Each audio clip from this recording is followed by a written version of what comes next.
Ito, Dito ka, sir. Upo ka muna. nakalakaw. Buong balakang hanggang dito. Ngayon, meron po ba kayong sige, hanggang leeg? Meron po ba tayong operation? Meron po ba nangyari sa atin mga nadulas tayo, nasemblang sa motor, ganyan? Wala. Wala naman. Ngayon, buong Pero kasi likod ang trabaho ko dati is visual merchandise sa furniture. sa furniture, Buhat kami ng mga sa buhat-buhat. Okay. Magmula rito pag ganon. Okay, sige. Ang mahalaga, wala mga opera, wala naman kayo sakit sa puso. Okay. Sa bulsa.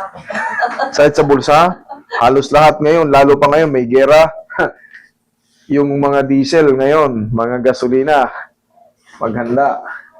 Pag nagmahal yung mga yan, magmamahal din yung mga transportation, magmamahal din yung mga bilihin. Kasi nga, sasabihin nila, taas ng crudo eh. Kayo mag-transport ng mga pagkain. Expectin na natin yan. Kaya kung may mga alaga kayo, mga manok-manok dyan na native, ayan, relax na.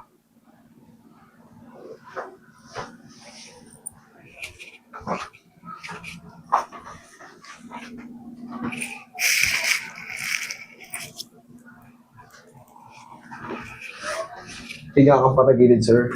Tagilid. Yan.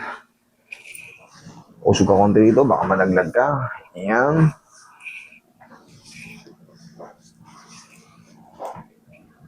Bawasan muna natin unan. Okay, relax na ha. Huwag mo lalabanan ha. Huwag mo labanan, laglag mo na katawan mo. Ah, grabe, ang sarap. Kabilang side. Hindi lang tumunog, nawarak. Sige, pagka i-guide ko kayo, huwag nyo lang labanan. Hindi yan masakit. Hindi rin kayo mapapahamak. Basta sundin nyo na yung instruction ko.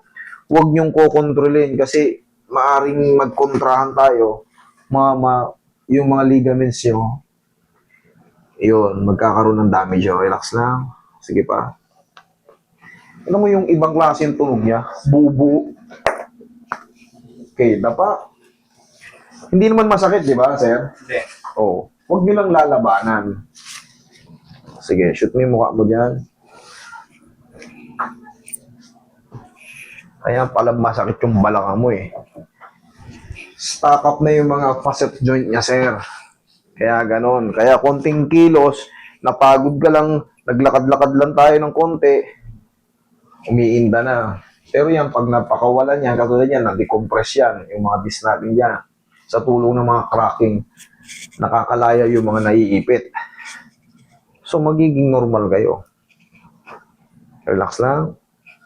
Tingnan mo yung muscle ni Sir, oh. Parang bato. Hawakan mo. Oh, ang tigas, di ba? Pero ang payat, pero ang tigas. Pero yan, syempre, ayan yung tinatawag na mga, palaging secondary lang yung muscle spasm. Pero yan, pag nahaplos yan, gumagaan din yan. Habang tumatagal yung haplos, lalambot at lalambot din yan. Meron talagang ganyang likod kasi nga, nasanay na sila sa back pain eh. Gusto nilang, kumbaga, suportahan din yung mga, para hindi magkanda. Parang mapiling nila kasi mapipilay sila eh pagka may movement eh. Relax na. Sige pa. Ito, grabing tigas oh. Pero palalambutin ko yan. Sa tulong ng pau, pag gagamit kayo ng pau, alugin nyo muna. Pagka alam nyong iba-body massage nyo siya, full body massage, haluan nyo ng konting oil. Para smooth siyang, huwag nyo ipupuro-puro kung alam nyo magpo-full body massage kayo ha. Kasi pag pinuro nyo, mainit po siya. Pag pinuro. Opo, kailangan din. Pero kung sa mga tuhod-tuhod lang, siko-siko, puro. Yan. Pero kung ito nga, kasi matagalang matagalang haplos eh. Siyempre, friction, init, tapos mainit pa yung sunog yung balat mo.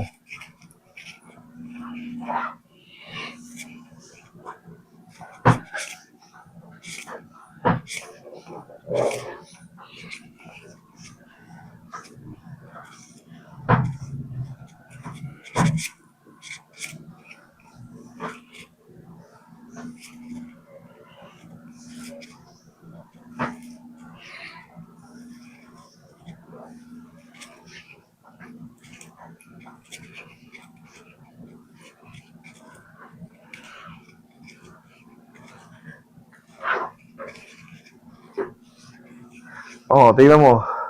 Unti-unti ng Walang mga oh, habang tumatagal yan, oh, umalambot na. Kanina, kala mo yantok eh. Pero habang tumatagal yung haplos dyan, pasarap ng pasarap yung ano niya, pakiramdam. Palambot din ang palambot yan.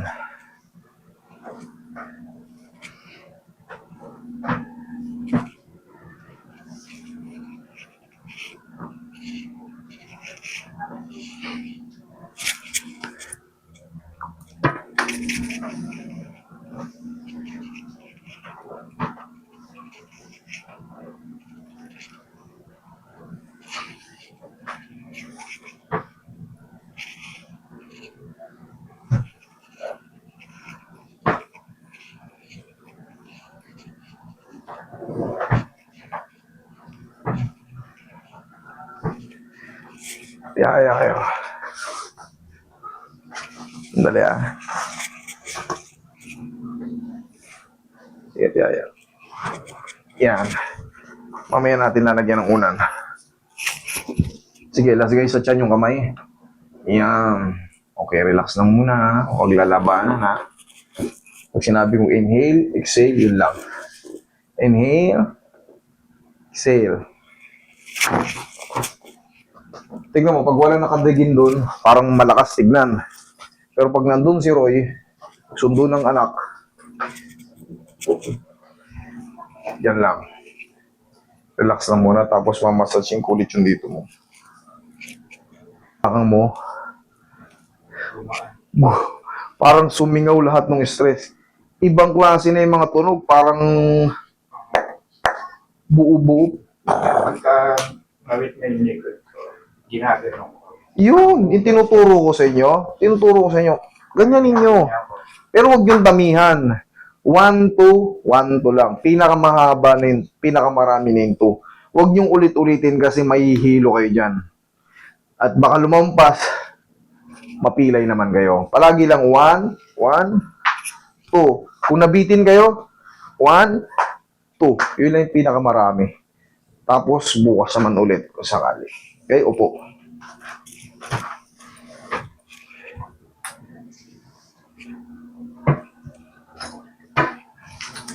Pero syempre, pinakamahalaga pa rin yung traction. Malaking bagay yan. Ano yung traction? Yung hinata ko kanina sa leg niya. Kahit mo gumalaw siya.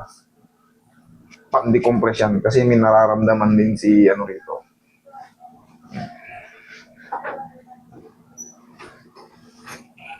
wala kang pwede.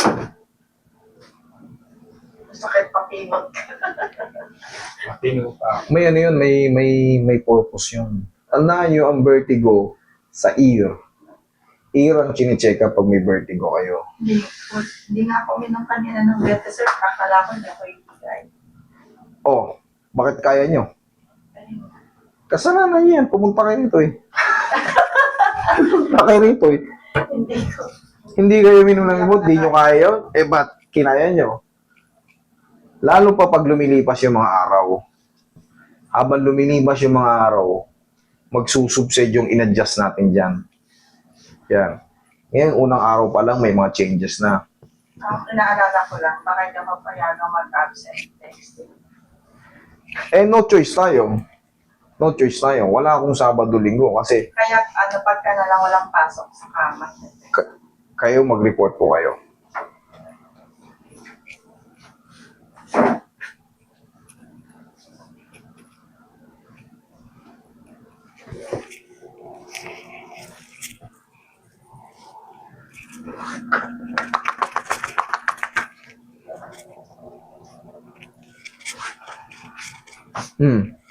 Obserbahan mo ngayon yung leeg mo, pangbalakang. Natural ba yun pag gumagano parang tumutunog yun? Nothing to worry.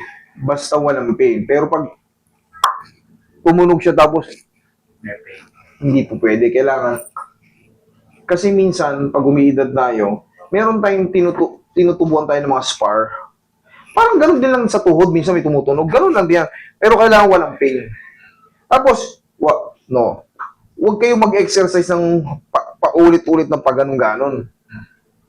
Ang exercise sa leg, ganito lang, oh. 1, 2, 3. 1, 2, 3.